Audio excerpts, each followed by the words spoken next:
Ecco qua.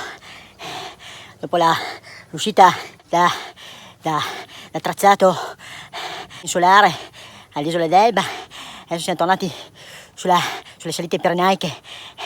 Ecco qua, la prima delle salite delle Pirenee, le Tour Gallées.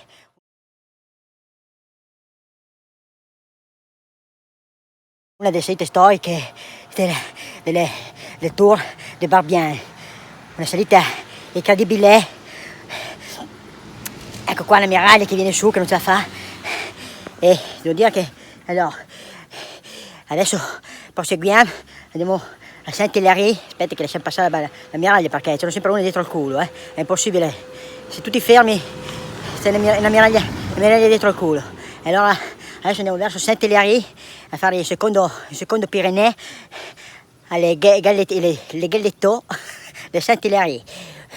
Adesso facciamo le discese delle Pirenee, le salite storiche. Adesso vediamo questa. Ci sono anche delle storie da raccontare. C'è questa abbazia dove una volta si espletava il buddismo, il confucianesimo, e c'erano delle suore che battevano, però era un'abbazia di una storicità incredibile, e la popolazione del posto era sempre senza acqua e niente, praticamente è una storia di merda, però bisogna raccontare, perché c'è sempre una storia da raccontare, e praticamente la popolazione piangeva, tutti piangevano. È una storia molto commovente, è stata fatta santa nel 1312 e dopo è tornata, ma sono rotta il cazzo. L'abbazia delle Guardrail è bellissima, bellissima. Adesso proseguiamo verso le Tour del Pyrénées. Ho visto Carapaz prima, non so dove cazzo era, secondo me si è perso. Le pelotone si è scordato di prendere il traghetto. Allora siamo andati in fuga, in tre, io, Carapaz e la signora. Adesso c'è Mug e Mollema in fuga, adesso lo andiamo a riprendere. Salve. Lui il traghetto l'ha preso, ma però è arrivato prima, ha preso un'ora prima, c'era a posto, l'hanno fatto salire, era senza macchina, e allora si è messo davanti. È andato in fuga, adesso proviamo ad andare a riprendere, ma le peloton ne arriva mica, secondo me, perché secondo me il traghetto l'endè. Allez verso il Galletto, aie.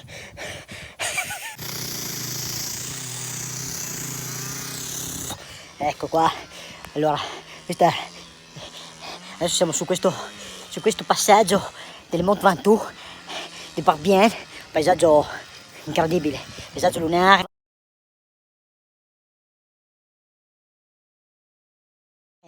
Dove si può vedere, praticamente sembra proprio di trovarsi sulla Luna. E siamo nei pressi di questa abbazia sul Mont Ventoux, che ha una storia particolare. È un'abbazia dove praticamente c'erano delle suore che praticamente uscivano di corsa e piangevano. E dopo niente, è diventata un'abbazia, è stata benedetta nel 1226 e niente, praticamente questa storia è una storia particolare di queste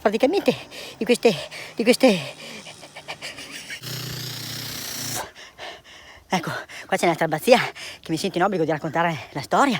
È un'abbazia dove c'erano delle suore che avevano delle galline, e però ogni tanto uscivano e piangevano. È stata benedetta nel 1273 e figa, è un'abbazia che bisogna raccontare, che c'era una storia, che piangevano. Però la cosa che mi sa più briga, cioè posso anche nuotare nella lava, posso anche scalare, figa, 8 montagne, però figa, la cosa più dura, è una troia, trovarsi alla partenza alle 6, figa, che cazzo di ora mi sveglio? Alle 2, e colazione cosa ne faccio? Alle 3 di notte, che cazzo è? Partenza alle 6, comunque incredibile, Ho trovato uno che andava più piano di me, pazzesco, è la prima volta, sarà 5 anni che non supero uno in bici, che è pazzesco. Figa, volevo, non lo so, non si può neanche cosa dirgli, incredibile. Discesa, guardare anche il paesaggio lunare di questi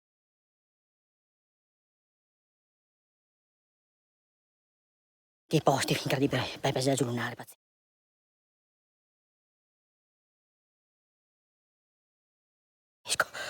Yeah.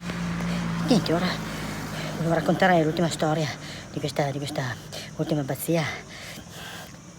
una abbazia che c'erano delle suore che praticamente uscivano e piangevano, è stata consacrata nel 1227 e piangevano.